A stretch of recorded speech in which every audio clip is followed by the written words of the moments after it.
આપણી પૃથ્વી પર નજર કરીએ તો ચારે બાજુ અસંખ્ય વનસ્પતિઓ અને પ્રાણીઓની એક અદ્ભુત અને વિશાળ દુનિયા જોવા મળે છે. પણ જો કોઈએ આ લાખો અલગ અલગ સજીવોનો વૈજ્ઞાનિક અભ્યાસ કરવો હોય તો શરૂઆત ક્યાંથી કરવી?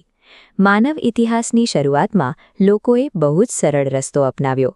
તેઓએ સજીવોને ફક્ત પોતાની મૂળભૂત જરૂરિયાતો એટલે કે ખોરાક, આશ્રય અને કપડાં મેળવવા માટેના સ્ત્રોત તરીકે વહેંચી દીધા.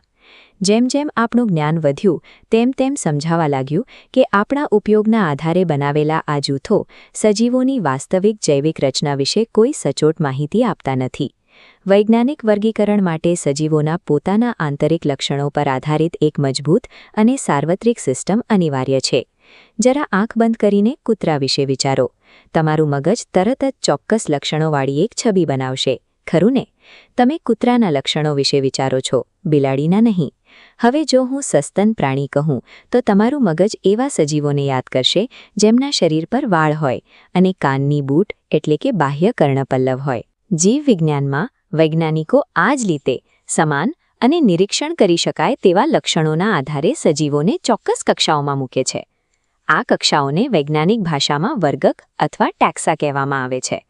સરળ શબ્દોમાં કહીએ તો વર્ગક એ કુદરતની અરાજકતાને માપી શકાય તેવા ડેટામાં ફેરવતું અને સજીવોને ગોઠવતું એક વૈજ્ઞાનિક કન્ટેનર છે. આ ચિત્રમાં દર્શાવેલ વિવિધ કીટકો અને માછલીઓની જટિલ રચનાઓ જુઓ. કોઈ અજાણ્યા સજીવને સિસ્ટમમાં લાવવા તેને 4 સ્ટેપની પ્રક્રિયામાંથી પસાર કરાય છે, જેને વર્ગીકરણ વિદ્યા કહે છે. પ્રથમ પગલું છે લક્ષણીકરણ. અહીં સજીવની બાહ્ય, આંતરિક રચના અને કોષોની બનાવટનો ડેટા એકત્ર કરવામાં આવે છે. પગલું 2 છે ઓળખવિધિ એટલે કે આઇડેન્ટિફિકેશન. એકત્રિત કરેલા આ નવા લક્ષણોને આપણે અગાઉથી જાણતા હોઈએ તેવા સજીવોના ડેટાબેઝ સાથે સરખાવીને તેની સાચી ઓળખ કરવામાં આવે છે. પગલું 3 છે વર્ગીકરણ અથવા ક્લાસિફિકેશન. ઓળખાયેલા લક્ષણોના આધારે તે સજીવને તેના યોગ્ય કૌટુંબિક જૂથ એટલે કે તેના ચોક્કસ વર્ગકમાં કાયમી સ્થાન આપવામાં આવે છે. અને પગલું 4 છે નામકરણ એટલે કે નોમેનક્લેચર. અંતે સજીવને એક સાર્વત્રિક 2 શબ્દોનું વૈજ્ઞાનિક નામ આપવામાં આવે છે જે આખી દુનિયામાં માન્ય હોય. ટેક્સોનોમી એ જીવવિજ્ઞાનનું પાસપોર્ટ કંટ્રોલ છે. તે સુનિશ્ચિત કરે છે કે પૃથ્વી પરના દરેક સજીવની પોતાની એક ચોક્કસ અને સાર્વત્રિક ઓળખ હોય. સજીવોની ઓળખ અને નામકરણ એ જૈવિક વિજ્ઞાનના પાયાના પગલાં છે, જેના દ્વારા આપણે ઊંડી સમજણની શરૂઆત કરીએ છીએ. અહીંથી પદ્ધતિ વિજ્ઞાન એટલે કે સિસ્ટમેટિક્સ ચિત્રમાં આવે છે. આ શબ્દ લેટિન ભાષાના શબ્દ સિસ્ટમા પરથી આવ્યો છે. આ વિજ્ઞાન વિવિધ સજીવોને એક સાંકળમાં જોડી તેમની વચ્ચેના જટિલ સંબંધોને સ્પષ્ટ કરે છે.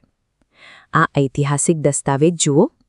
મહાન વૈજ્ઞાનિક કાર્લોસ લિનિયસે તેમના આ પ્રકાશનનું નામ સિસ્ટમા નેચુરા એટલે જ રાખ્યું હતું, કારણ કે તેઓ કુદરતની એક વ્યવસ્થિત પદ્ધતિ સમજાવવા માંગતા હતા.